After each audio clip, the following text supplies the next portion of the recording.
Allez, on se penche aujourd'hui sur deux poids lourds de la création vidéo par intelligence artificielle. On va décortiquer HeyGen et Vidnose pour voir ce qu'ils ont dans le ventre et surtout pour savoir lequel choisir selon ses besoins. Le défi, c'est souvent le même. Créer des vidéos qui ont l'air pro, mais sans y passer des jours. C'est un vrai casse-tête. Heureusement, l'IA arrive en force avec des solutions de plus en plus bluffantes. Aujourd'hui, on a donc un match au sommet entre deux plateformes majeures.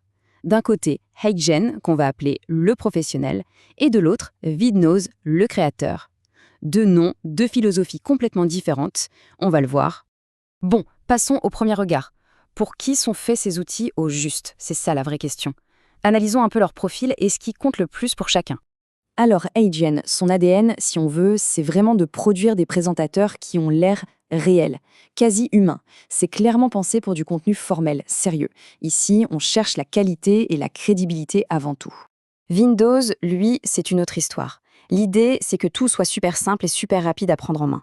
C'est l'outil parfait pour les réseaux sociaux, les petites explications en vidéo, les démos éducatives, bref, pour toutes les fois où il faut aller vite. Et là, avec ce tableau, tout devient limpide, non? On voit tout de suite où chacun tire son épingle du jeu. HeyGen, c'est le champion de la qualité pro, il n'y a pas photo.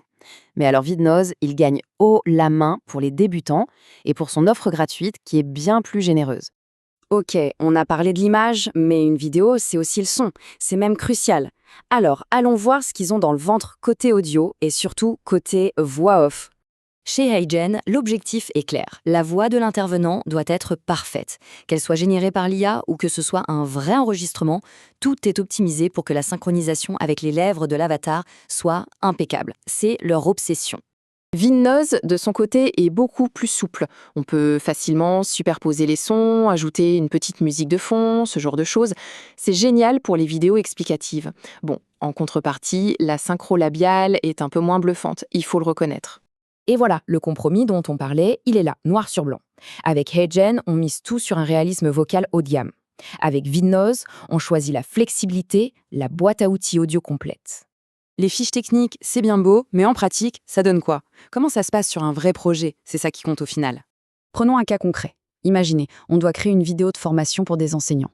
Là, sans hésiter, on se tourne vers HeyGen. Pourquoi? Parce que l'avatar a l'air sérieux, la synchronisation est nickel, et ça donne du poids au message, ça inspire confiance.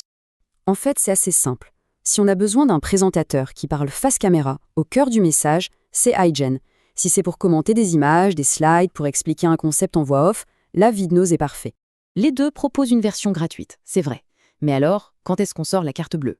Pour HeyGen, c'est quand on a besoin de vidéos plus longues, sans le logo, pour des cours officiels, bref, pour un rendu vraiment pro.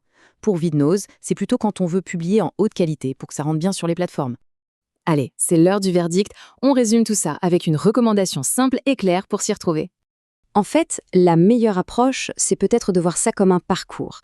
On peut très bien commencer avec Vidnose pour tester, pour apprendre, c'est super flexible. Et puis, quand les projets deviennent plus sérieux, plus officiels, on peut passer à la vitesse supérieure avec HeyGen pour cette finition impeccable.